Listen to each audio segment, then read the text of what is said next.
Now, unfortunately, Keren Seelander can't be here today. As some of you may know, Keren struggled with her health for many years, and she has to go back in hospital next week. So it's my privilege to speak on her behalf. Keren's works are visually powerful. They're vivid and intense. Her abstract expressionist works are often inspired by poetry or music, and her emotional response to that.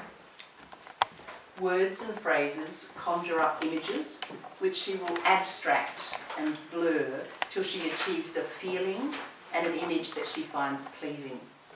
Her work fuses Eastern and Western influences, and her mark-making is almost calligraphic at times. She responds to each new mark as it appears before her, and her everyday emotions flow into and are expressed by her work. It's a difficult thing to paint emotion. How do you do that? We all have a start point, something that inspires us and moves us to create. And as Jo mentioned to me today, unbeknownst to us when we were choosing this work, Keren very kindly allowed us to go into her home and choose work for this exhibition. We have here the story of the last few years of Keren's life in this work. Keren has had a struggle over the years. She's only had one kidney for many, many years, and last year it started to fail. Now, some of the works here are from 2009, and you'll see that the work is bold, confident. Her health was still good, and she was exhibiting in New York and Tokyo and Europe and getting rave reviews, and her work is confident and outward looking. This work is from 2012, and as you can see, the mark making has changed. It's a much more introspective work.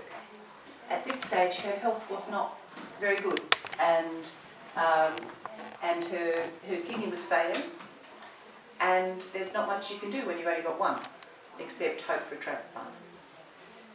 So the works are more finite. Even the mark making of the three squares, which you will see often repeated as a motif in her work, the squares are solid, they're defined, they're finite. She knows that her time may be finite. Here is a work from 2013, and you can see the style is completely changed. This is when she knew a transplant was possible, but she wasn't sure yet if she was going to be well enough to take advantage of it. And you can see the anxiety in some of the strokes still, yet the possibility of something else is there. The red falling petals are maybe a reflection on her own mortality. However, she was lucky enough to have a transplant, and last year a friend kindly donated a kidney to her. Since then, this is her 2014 work, and you can see the squares even are no longer finite, they're free form. There's a possibility of a pathway that she hadn't maybe envisaged a year ago. The marks are freer, the whole atmosphere is lighter. So you can see, if you look carefully at her works, and I do encourage you to look around the rooms in the different areas and to note the date, and then imagine where she may have been in her life at that time. And you will see her journey carried through her work. And I think that it's a very, although it's a very personal journey, you can't help but be immersed in her work. you can almost walk into it and feel that you inhabit her works. I've been a fan and a friend for a very long time, and privileged to be able to have her work in this show today. Keren's works are held in collections both corporate and private all around the world, and she's also one of the very few Australians in the Museum of Modern Art in Hobart. A New York critic had this to say about her work.